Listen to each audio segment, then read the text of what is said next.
ठंड में छत पर सोने वाला गांव। पायल शाम का खाना रसोई में बना रही थी और गुस्से में साथ में बड़बड़ा भी रही थी। पता नहीं इन लोगों को क्या दिक्कत है, एक बात भी समझ में नहीं आती है, हमेशा बस अपनी ही मनमर्जी करनी होती है। अरे फिर हमारा इस घर में रहने का फायदा ही क्या है जब हमारी मर्जी का कुछ चलता ही नहीं है। एक तो इतनी ठंड है, फिर भी इन्हें समझ में नहीं आता। आखिर पायल इतनी ज्यादा गुस्से में क्यों थी, जानने के लिए जरा कहानी में आगे बढ़ते हैं। पायल खाना बनाकर सबको परोसती है। सभी टेबल पर बैठकर साथ में खाना खा रहे थे। चलो चलो, खाना तो खत्म होने वाला है, अब खाना खाते ही सब जल्दी से ऊपर पहुंच जाओ, सोने की तैयारी शुरू करो, आज वैसे ही पहले बहुत देर हो गई है। हाँ मम्मी, चिंता मत करो, बस अभी खाना खाकर ऊपर बिस्तर लगा देंगे, मैं और भाभी दोनों मिलकर। ठीक है, पहले हम ऊपर चले जाते हैं, उसके बाद तुम दोनों बिस्तर लेकर ऊपर आ जाना। हाँ जरूर, यही काम रह गया है ना मुझे तो। सभी खाना खा लेते हैं और उसके बाद पायल और रिया दोनों मिलकर छत पर जाकर बिस्तर लगाने लगती हैं। दोनों बिस्तर बिछा ही रही थी, तभी वहां सामने वाली छत पर, जो उनकी दीवार से बिल्कुल दीवार सटी हुई थी, उनकी पड़ोसन बहू भी वहां पर बिस्तर बिछा रही थी। और पायल, घर का सारा काम खत्म हो गया? हाँ, सबने खाना पीना खा लिया है, अभी सबका बिस्तर लगा दूंगी, सब लेट जाएंगे, उसके बाद बस बर्तन धोने बचे हैं, जाकर वही धोऊंगी। एक तो इतनी ठंडी ठंडी हवा चल रही है और ठंड में रात को बर्तन धोना बड़ा मुसीबत होता है। इसलिए सर्दी में मैं तो पहले ही काम खत्म कर लेती हूँ, उसके बाद काम करने का मन ही नहीं करता, वो भी ठंडे पानी से। तभी वहां पर पायल और नेहा के ससुराल वाले ऊपर आ जाते हैं। अरे शीला आ गई, आज तो तू भी जल्दी छत पर आ गई, लेकिन आज तो बहुत ही ठंडी हवा चल रही है, बड़ी ठंड है, मैं इसीलिए मोटी रजाई लेकर आई हूँ। हाँ सच में बहुत ठंडी हवा चल रही है, हमने भी मोटे कंबल और रजाई निकाल ली है, अब सर्दी बढ़ेगी ही और मैंने सोचा तेरे और सरला दोनों के साथ मिलकर आज गप्पे लड़ाऊंगी, इसलिए मैं छत पर जल्दी आई। आज मेरे पास तुम्हें बताने के लिए बहुत धमाकेदार खबर है। क्या कहा, सच में? बता फिर तो जल्दी। अरे रुक जा, एक बार सरला को भी छत पर आने दे, वो भी बस आती ही होगी, तब तक मैं अपनी बहू से गर्मा गर्म चाय मंगवा लेती हूँ, छत पर ठंडी ठंडी हवा में चाय पीने का मजा आएगा। दरअसल ये गांव जहाँ पर हर किसी को छत पर सोने की आदत थी, पूरा गांव ही छत पर सोता था। उन सभी को छत पर खुली हवा में सोना बहुत अच्छा लगता था। इस तरह सभी छत पर पहले जाकर थोड़ी बहुत देर बात करने की आदत थी और उसके बाद सभी एक दूसरे से बात करते हुए सो जाते थे। लेकिन वहीं दूसरी तरफ जब पायल नीचे बर्तन धोने आती है तब वो गुस्से में बर्तन धो रही थी और वो पहले से ही गुस्से में थी। गुस्सा आना तो लाजमी है ना, बताओ भला ऐसी छत पर कौन सोता है। अरे मैं तो घर की बहू हूँ, कम से कम मुझे तो कमरे में अकेले सोने दो, ऊपर से इतनी सर्दी में छत पर सुला देते हैं। गर्मियों में तो मैंने कुछ नहीं कहा था, लेकिन कम से कम सर्दी में तो मुझे चैन से सोने दो। तो बहू को छत पर सोना पसंद नहीं था, जो कि जरा लाजमी भी है। वहीं दूसरी तरफ सरला की बहू, जिसकी अभी नई नई शादी हुई थी, वो भी छत पर बिस्तर लगाने जा रही थी, लेकिन उसने घूंघट किया हुआ था, जिसकी वजह से वो सीढ़ी पर गिर जाती है। ओए माँ, मर गई मैं तो, फूट गई, बड़ी जोर की लगी है, पैर भी मुड़ गया। उसकी आवाज सुनकर उसकी सास सरला और उसकी ननंद मोना दोनों वहां आती हैं। अरे भाभी, क्या हो गया? आप ऐसे क्यों चिल्ला रही थी? मैं सीढ़ी पर गिर गई हूँ, बहुत जोर से चोट लगी है और मेरा पैर भी मुड़ गया है। मुझे नहीं लगता अब सोने में ऊपर जा पाऊंगी, आप सब ऊपर चली जाइए, मैं रहने देती हूँ। ला दिखा, मुझे जरा सी ही तो चोट लगी है तुझे, तू भी ना बहू बहुत ही ज्यादा नाजुक गली है। चल मैं और मोना तेरी मदद करते हैं ऊपर छत तक जाने में, चिंता मत कर, हम तुझे यहाँ नीचे अकेले नहीं छोड़ेंगे, हम सभी का बराबर ध्यान रखते हैं। रही बात बिस्तर लगाने की, तो वो भी आज मोना ही लगा देगी। सरला और मोना दोनों रितु को पकड़कर छत पर ले जाते हैं। तब रितु मन ही मन सोचती है, चोट में भी मुझे नहीं छोड़ रही है, अरे कम से कम आज तो इसी बहाने मुझे नीचे सोने का मौका मिल जाता, लेकिन नहीं, एकदम जिद्दी ससुराल वाले हैं मेरे तो, सुलाना इन्हें मुझे छत पर ही है, ऊपर से यहाँ इतनी तेज हवा भी चल रही है, ठंड में तो मेरी कुल्फी ही जम जाएगी यहाँ पर छत पर। इस तरह रितु को भी जबरदस्ती छत पर ले जाया जाता है और हर कोई अड़ोसी पड़ोसी रात को छत पर खुले आसमान के नीचे बिस्तर लगाकर सोते हैं। यहाँ कुछ ऐसा ही था। इस तरह दिन गुजर रहे थे। वहीं पड़ोस में एक नई नवेली दुल्हन आई थी। तभी उसका गृह प्रवेश कर रहे थे और वहां पर सभी पड़ोसन थी। आजा बहू, गृह प्रवेश कर, अपने दाहिने पैर से कलश गिरा दे। पलक कलश गिरा कर गृह प्रवेश करती है। उसके बाद सभी कहते हैं, हाँ, स्वागत है हमारे खुले गांव के ससुराल में। एकदम खुली और ताजी हवा का एहसास होगा यहाँ। बिल्कुल सही कहा, यहाँ पर ऐसा खुला वातावरण कहीं नहीं मिलेगा बहू, जैसा हमारे गांव में मिलता है। हमारी बहुओं से पूछो, इसलिए तो खुश रहती हैं। नई नवेली दुल्हन पलक को तो कुछ समझ में ही नहीं आता, लेकिन वहीं खड़ी पुरानी बहुएं कहती हैं, हाँ बिल्कुल बिल्कुल, हम तो कुछ ज्यादा ही खुश हैं यहाँ पर। हर रोज खुली हवा में सोने का हमें इतना अच्छा अवसर जो मिलता है, जिसकी वजह से हमारी रात की नींद पूरी नहीं हो पाती है। अरे कुछ दिन पहले मुझे चोट लग गई, लेकिन फिर भी जबरदस्ती मुझे छत पर लेकर गई है सुलाने के लिए। हाँ, और कल पूरी रात मुझे नींद नहीं आई। एक तो इतनी ठंडी हवा चल रही थी, ऊपर से मेरा कंबल भी इतना पतला था। आज भी मुझे खांसी जुकाम हो रखा है, लेकिन नहीं, इन्हें तो सिर्फ अपनी मर्जी चलानी है। सच में क्या ही कह सकते हैं इन लोगों को। अब अगले दिन जब पलक रात को सभी को खाना बनाकर खिलाती है, खाना खाने के बाद वो जब अपने कमरे में जा रही थी, तब उसकी सास उसे रोकते हुए कहती है, अरे बेटा कहाँ जा रही है? चल जल्दी से बिस्तर लेकर छत पर चल, वहीं पर हमारा बिस्तर लगेगा। ये बात सुनकर पलक को बड़ी हैरानी होती है। क्या कहा? छत पर? लेकिन ऐसा क्यों? अरे हमारे यहाँ ऐसा ही होता है। हमारे यहाँ पूरा गांव छत पर ही सोता है। छत पर एकदम खुली और ताजी हवा जो चलती है, छत पर सोने का जो मजा है वो कहीं और नहीं। जल्दी कर, सब लोग छत पर आ गए होंगे। ये बात पलक को तो बड़ी अजीब लगती है, लेकिन वो कर भी क्या सकती थी। जैसा उसकी सास ने करने को कहा, उसने वैसा ही कर लिया। उनके पीछे पीछे छत पर चली जाती है और चारों तरफ नजरें घुमाकर देखती है कि लगभग पूरा गांव ही अपनी छतों पर बिस्तर बिछा रहा था और आधे लोग तो सो भी गए थे। तभी उनकी पड़ोसन सुनीता कहती है, अरे वाह, हमारी नई नवेली दुल्हन भी आ गई छत पर। कैसे नहीं आती, छत पर सोने का मजा ही जो अलग है। वही तो, छत पर खुले में सोना जितना मजा और कहीं हो भी सकता है भला। वहीं दूसरी तरफ सुनीता की बहू मन में सोचती है, ये लोग कुछ भी अपने मन में खुद ही सोच लेते हैं, हमें अच्छा लगेगा, लेकिन इन्हें कौन बताए हमें जो छत पर सोना बिल्कुल भी पसंद नहीं है, लेकिन जबरदस्ती ऊपर उठाकर ले आते हैं। मैं तो पलक का सोच रही हूँ, बेचारी को शादी के दूसरे ही दिन छत पर जाकर सोना पड़ रहा है। पता नहीं मन में क्या क्या सोच रही होगी। सभी बिस्तर लगाकर सो जाते हैं, लेकिन पलक, जिसके लिए ये सब बिल्कुल नया था, उसे बिल्कुल भी नींद नहीं आती। वो आंखें खोलकर देखती है कि उसके पूरे ससुराल वाले आराम से खर्राटे मारकर सो रहे थे। वो बड़ी परेशान हो जाती है। यार, यहाँ छत पर कितनी तेज हवा चल रही है। मेरे ससुराल वाले नहीं, मुझे तो लगता है पूरे गांव वाले ही पागल हैं। भला ऐसी सर्दी में इतनी ठंडी हवा में छत पर कौन सोता है? सभी लोग कैसे खर्राटे मारकर सो रहे हैं? मुझे तो बिल्कुल नींद नहीं आ रही, मुझे तो बहुत ठंड लग रही है। इस तरह पूरी रात ठंडी हवा में पलक की कुल्फी जम जाती है। वो पूरी रात एक पल भी चैन से नहीं सो पाती और बस करवट बदलती रह जाती है। अगले दिन सुबह पलक सभी को चाय बनाकर देती है। ठंड में सुबह सुबह चाय का अलग ही मजा है। अच्छा बहू, एक बात बता, रात को तुझे मजा आया ना ऊपर सोने में? हे भगवान, ये कैसा सवाल हुआ? मजा तो आया ही होगा माँ। अब ठंड में यहाँ पर इतनी खुली और ताजी हवा में छत पर सोने का मौका मिलेगा तो हर किसी को अच्छा तो लगेगा ही।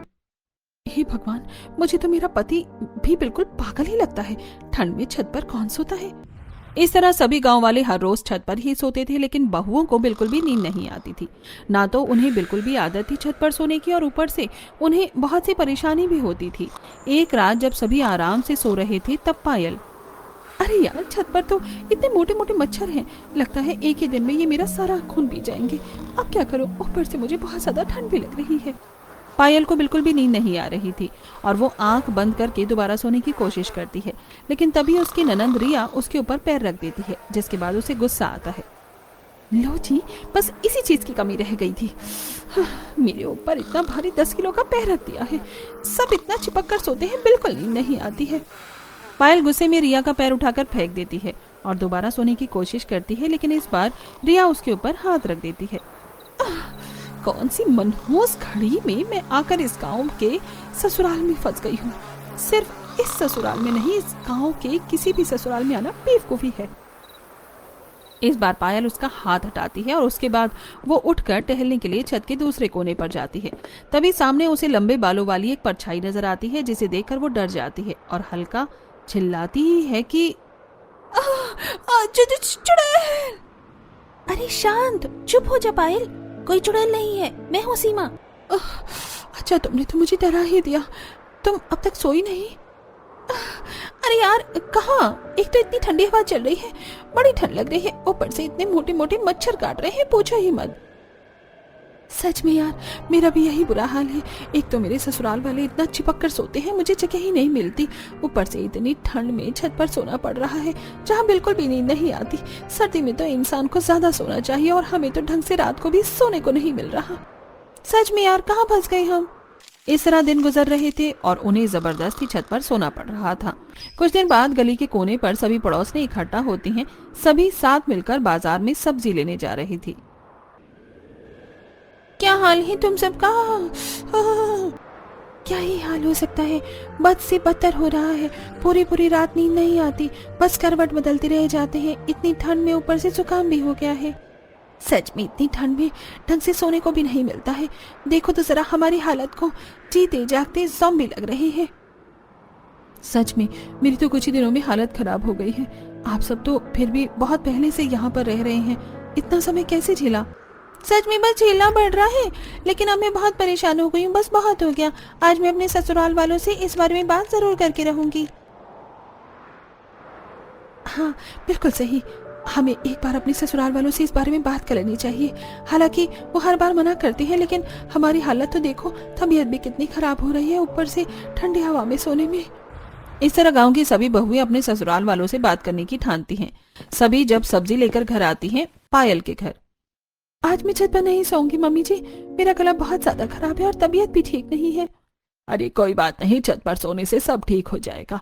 लेकिन छत पर सोने से सब ठीक कैसे होगा? बिल्कुल होगा, जब तुम ठंडी और ताजी हवा में सोओगी तो सब ठीक हो ही जाएगा। बल्कि उसमें तो तबीयत और ज्यादा खराब हो जाएगी। मुझे छत पर नहीं सोना है, मैं नीचे यहाँ अपने कमरे में अकेले से सो जाऊंगी। ऐसे कैसे सो जाओगी? हमारे घर की परंपरा है, हर कोई ऊपर छत पर एक साथ ही सोता है। तुम ऐसे हमारी बात के खिलाफ नहीं जा सकती। चुपचाप जल्दी से शाम का खाना और काम खत्म करो और बिस्तर लेकर ऊपर चली जाओ। वहीं दूसरी तरफ नेहा के घर में, मुझे छत पर इसलिए नहीं सोना क्योंकि मुझे वहाँ नींद नहीं आती और अब सर्दी भी बढ़ गई है, बहुत ठंडी हवा चलती है। तो क्या हुआ, रजाई भी तो मोटी है और हम भी तो सोते हैं, हमें तो कोई ठंड नहीं लगती। लेकिन माँ जी क्या छत पर सोना इतने ही जरूरी है? अब सर्दी है, बिल की भी कोई चिंता नहीं। अब तो मैं कम से कम आराम से अपने कमरे में नीचे सो सकती हूँ।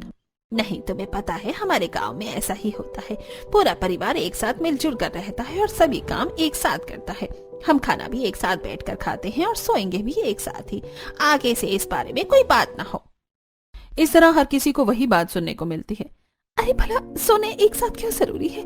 अलग अलग भी तो सो सकते हैं, लेकिन नहीं, इन्हें तो सोना भी एक साथ ही है। अगले दिन शाम को, आजकल छत पर सोने में कितना मजा आ रहा है ना, कितनी ठंडी मस्त हवा चलती है। सच में मजा आ जाता है, लेकिन कल मेरी बहू ऊपर छत पर सोने से मना कर रही थी। अरे मेरी बहू भी मना कर रही थी, मैंने तो डांट दिया। हाँ मैंने भी वही डांट दिया। बताओ, उन्हें तो कुछ पता ही नहीं है कि छत पर सोना कितना अच्छा होता है। हाँ मेरी नई नवेली बहू भी कल मना कर रही थी, लेकिन मैंने उसे भी समझाया कि ऊपर खुली और ताजी हवा में सोना कितना अच्छा होता है। एक तरफ बहुओं का अलग मत था और दूसरी तरफ सास का अलग, लेकिन अंतिम फैसला तो सास का ही चलना था। जब सीधे तरीके से बात करने पर काम नहीं चला, तब सभी बहुएं फैसला करती हैं। कहते हैं जब घी सीधी उंगली से ना निकले तो उंगली टेढ़ी करनी पड़ती है। तो दीदी चम्मच से घी निकाल लो। अरे पलक, ये कहावत है। बात यह है कि हम आखिर क्या ऐसा कर सकते हैं जिससे हमारे ससुराल वाले छत पर सोना छोड़ दें? क्यों ना हम अपनी ससुराल वालों को डराने की कोशिश करें। हम रात को फोन में नकली चुड़ैल की आवाज लगा देते हैं, तो उन्हें लगेगा कि गांव में कोई भूत का साया है, जिसके बाद सभी छत पर जाकर सोना छोड़ देंगे। आइडिया तो अच्छा लग रहा है। बस उसी रात वो सब अपना प्लान शुरू कर देती हैं। सभी छत पर बिस्तर लगा ही रही थी, तब पायल, ऋतु, नेहा, सीमा और पलक एक दूसरे से इशारे में बात कर रही थी और सभी के सोने पर सही समय का इंतजार कर रही थी। जब सभी सो जाते हैं तो वो अपने अपने फोन में चुड़ैल की नकली आवाज लगा देती हैं और थोड़ी देर बाद, अरे मेरे ससुराल वाले उठ क्यों नहीं रहे हैं? ये तो आराम से घोड़े बेच कर सो रहे हैं। वहीं दूसरी तरफ, मैं तो ठंड में जम जाऊंगी। इतनी देर से ठंड में इंतजार कर रही हूँ कि कोई तो डर कर चिल्लाएगा, लेकिन यहाँ सभी आराम से खर्राटे मारकर सो रहे हैं। धत तेरे की, मेरा ये प्लान तो फेल हो गया। प्लान फेल होने के बाद लगता है हमें हर रोज छत पर ही सोना पड़ेगा। इस प्लान से तो कोई भी नहीं उठा। डरना तो दूर की बात है, अब सो ही जाती हूँ। वैसे भी इतने दिनों से ठीक से सोई तक नहीं हूँ। पलक रजाई में मुंह ढककर सो जाती है। अगले दिन पांचों मिलती हैं। कल का प्लान तो बिल्कुल फेल हो गया। क्यों ना इस बार हम उन्हें किसी सांप या बिच्छू से डराएं। अरे अगर हम उन्हें इससे डराएंगे तो हमारा भी तो नुकसान होगा। हम खुद डर जाएंगे। भला सांप और बिच्छू कोई खेलने की चीज थोड़ी है। अरे तो असली कौन लेकर आएगा रा? नकली लाएंगे। हमें से कोई एक ही ये काम करेगा ताकि सभी भी डर जाएं और हमारा भांडा भी ना फूटे, क्योंकि नकली की बात तो जल्दी ही फैल जाएगी। अगले प्लान को अंजाम दिया जाता है। जब सभी सो रहे थे तब सबसे पहले पायल अपने ससुराल वालों के ऊपर सांप डालती है। जैसे ही रमेश को एहसास होता है कि उसके ऊपर कुछ है तो वो उसे हटाने की कोशिश करता है। तब उसके हाथों से छूकर एहसास उसे होता है कि ये कोई अजीब सी चीज है। वो जैसे ही उठकर उसे पकड़ता है तो अंधेरे में उसे एहसास होता है कि उसने सांप पकड़ा है। जिसके बाद वो तेजी से चिल्लाता है, अरे बचाओ बचाओ, सांप आ गया, सांप आ गया। उसकी आवाज सुनकर सभी उठ जाते हैं और तभी रमेश बड़ी जोर से सांप को दूर फेंकता है और वो उनके बगल वाली छत पर सीधा महेश के ऊपर जाकर गिरता है, जो सो रहा था। महेश को भी किसी के होने का एहसास होता है और जैसे ही वो देखता है तो वो भी चिल्लाकर उसे दूर फेंक देता है। इसी तरह सभी उठ जाते हैं। और क्या हुआ जी, क्या देखा आपने? अरे मेरे ऊपर सांप आया था, मैंने उसे अभी फेंका है। क्या कहा पापा जी? सांप आ गया? देखा, यहाँ खुले में सोना बिल्कुल भी सेफ नहीं है, बहुत खतरनाक हो सकता है। वहीं बगल वाली छत से महेश भी डरते हुए कहता है, अरे मेरे ऊपर भी सांप आ गया था, मैंने अभी दूर फेंका है। ये तो बहुत खतरनाक बात है। अचानक से यहाँ सांप कैसे आ गया? देखो वो कोने में पड़ा है, हमें लाइट जलाकर देखना चाहिए, उसे भगाना चाहिए, नहीं तो खतरनाक हो सकता है। वो सब लाइट जलाकर देखते हैं तो उन्हें पता चलता है कि वो तो नकली सांप था। इसके बाद उन सबको गुस्सा आ जाता है। ऐसा मजाक करते हुए किसी को शर्म नहीं आती? किसने किया है हमारे साथ ऐसा भद्दा मजाक? अरे सच में ये तो बहुत गलत बात है, किसी को ऐसा नहीं करना चाहिए। बताओ कितनी ज्यादा गलत बात है। अगर हमें पता चल गया ना ऐसा मजाक किसने किया है तो हम उसे छोड़ेंगे नहीं। सोते हुए भी कोई किसी को डराना अच्छी बात है क्या? उन पांचों को जब एहसास होता है कि उनका भांडा फूट गया है तब सभी नर्वस होती हुई कहती हैं, सच में आंटी जी आप बिल्कुल सही कह रही हैं। जिसने भी ऐसा मजाक किया है बहुत गलत किया है। हाँ बिल्कुल सही किया। भला ऐसे सब करना भी शोभा देता है क्या? वही तो बहुत गलत बात थी। ये तो शुक्र है कि असली सांप नहीं था, लेकिन अगर असली सांप छत पर आ जाता तो कितना गलत हो जाता। हम ऐसे बाहर खुले में नहीं सोना चाहिए, थोड़ा सावधानी रखनी चाहिए। हाँ चलो, शुक्र था कि ये असली सांप नहीं था और असली सांप आएगा भी नहीं। चिंता मत करो, हम इतने सालों से छत पर सो रहे हैं, आज तक ऐसा कुछ भी नहीं हुआ। बस किसी मूर्ख इंसान ने नकली सांप फेंक कर भद्दा मजाक किया है। यहाँ असली सांप वगैरह कुछ भी नहीं आने वाला, सब आराम से सो जाओ। इस तरह सभी अगल बगल में छत पर एक दूसरे को समझाकर और बात करते हुए वापस से सो जाते हैं। फिर से पायल भीड़ में सोते हुए सोचती है, अब इतनी ठंड में छत पर ही सोना होगा। हे भगवान, मेरा तो दूसरा प्लान भी फेल हो गया। मुझे तो लगता है बुढ़ापे तक मुझे छत पर ही सोना होगा। तभी रिया अपना पर पायल पैर रख देती है। हाँ बस इसकी और कमी बाकी थी। इस तरह उन सभी ने अब हार मान ली और उनके ससुराल वाले यानी पूरा ही गांव छत पर सोना नहीं छोड़ सकता था। लेकिन वहीं दूसरी तरफ हर किसी की अब तबीयत कुछ ज्यादा ही खराब हो रही थी। अरे मुझे तो इतनी ज्यादा खांसी हो रही है, समझ नहीं आ रहा क्या हो रहा है। अरे मुझे खुद खांसी जुकाम हो रहा है, पता नहीं क्या है। गांव में लगभग सभी को एहसास हो रहा है। आप मेरी बात मानिए चाहे मत मानिए, लेकिन ये सब ऊपर छत पर सोने की वजह से ही हो रहा है। इतनी ठंडी हवा में हम छत पर सोएंगे तो तबीयत खराब होगी ही। नहीं, हम हर साल सर्दी में छत पर ही सोते थे, लेकिन पहले तो कभी ऐसा नहीं हुआ। हवा की वजह से ऐसा नहीं हो रहा है और थोड़ा बहुत तो हर सर्दी में होता ही है। इसकी वजह से हम खुली ताजी हवा में सोना कैसे छोड़ सकते हैं। वहीं दूसरी तरफ सीमा के घर में सबकी हालत खराब थी। अरे मुझे तो बुखार भी हो गया है, पता नहीं कैसा सर्दी का मौसम आता है, हर बार बीमार करके जाता है। मैं कह रही हूँ सब ऊपर छत पर ठंडी हवा में सोने से हो रहा है। ऐसा नहीं है, हम इतने समय से छत पर सो रहे हैं और मैं भी तो छत पर सोता हूँ, लेकिन मैं तो बिल्कुल ठीक हूँ, मुझे कुछ नहीं हुआ। सीमा की सास की तबीयत तो खराब ही थी, लेकिन उसके बच्चे की भी तबीयत खराब हो रही थी। फिर भी कोई समझने को तैयार नहीं था। बेटा ये बुखार की दवाई पी लो वरना तबीयत ज्यादा खराब हो जाएगी। नहीं मम्मी, दवाई बहुत ज्यादा कड़वी है, मुझे पसंद नहीं है। मैं जानती हूँ बेटा, दवाई कड़वी है, लेकिन तुम्हें दवाई तो पीनी ही होगी, वरना तुम ठीक कैसे होगे। अच्छा चलो दवाई पी लो, फिर मैं तुम्हें बहुत टेस्टी चीज खिलाऊंगी। जैसे तैसे करके बच्चे को समझाकर सीमा दवाई पिलाती है। सबकी तबीयत खराब थी, लेकिन फिर भी कोई भी छत पर सोना नहीं छोड़ रहा था। कुछ दिन बाद सभी के टेस्ट करवाए जाते हैं और लगभग काफी ही लोगों की तबीयत ज्यादा खराब थी। जब गांव का डॉक्टर ये रिपोर्ट देखता है तो वो अपने जूनियर डॉक्टर के साथ गांव में कैंपेन के लिए जाता है। वहां पर वो सरपंच के साथ मिलकर सभी गांव वालों को इकट्ठा करते हैं। तो बताइए डॉक्टर साहब, ऐसी कौन सी बात है जो आप हम सभी गांव वालों से करना चाहते हैं और जो बहुत जरूरी है? क्या कोई समस्या है? हाँ सरपंच, बिल्कुल बहुत बड़ी समस्या है जो इस गांव में हवा चल रही है। ये बात सुनकर एक बार को सभी गांव वाले घबरा जाते हैं। लेकिन ऐसा क्या है जिसकी वजह से सभी गांव वालों को खतरा है?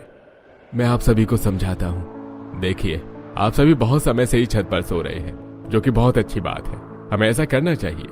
छत पर ठंडी और ताज़ी हवा में सोने पर हमारा शरीर मजबूत होता है और इम्यूनिटी सिस्टम भी अच्छा होता है। अरे बिल्कुल सही कहा डॉक्टर आपने, इसीलिए तो हम सभी पूरा गांव मिलकर छत पर रात को सोते हैं। वहीं दूसरी तरफ बहू वाला ग्रुप, ये डॉक्टर सटिया गया है क्या? हमारी मुसीबत कम करने के बजाय बढ़ा रहा है। डॉक्टर आगे अपनी बात कहते हैं। हाँ बिल्कुल, हमारे पूर्वज भी पहले छत पर सोते थे, क्योंकि पहले बहुत सारे पेड़ पौधे होते थे, खुली हवा होती थी। पहले इतनी गाड़ियां और टेक्नोलॉजी भी नहीं थी, लेकिन अब धीरे धीरे जमाना बदलने लगा है, टेक्नोलॉजी होने लगी है। अब घर में हर फ्रिज, एसी, टीवी और बहुत सी बाइक और गाड़ियां भी हैं, जिसकी वजह से हवा दिन ब दिन दूषित होती जा रही है।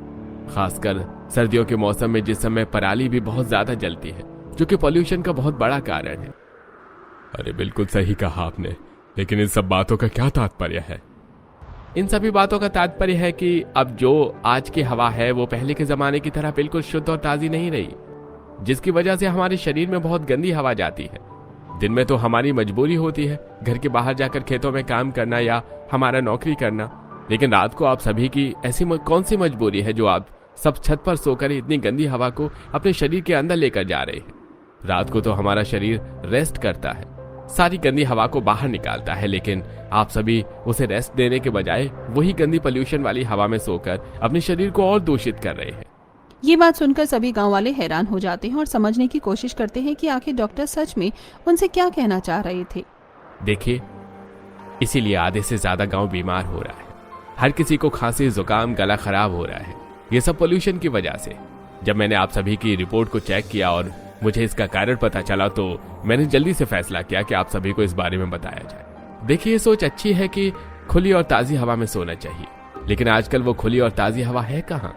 पहले के जमाने में पोल्यूशन नहीं था तो सब शुद्ध था, लेकिन आजकल आप वाकिफ हैं कि सब सच्चाई से। तो फिर इतना बड़ा खतरा क्यों मोल लेना, जिसकी वजह से हमारी तबीयत खराब होती है और ये हमारे स्वास्थ्य के लिए बहुत हानिकारक है।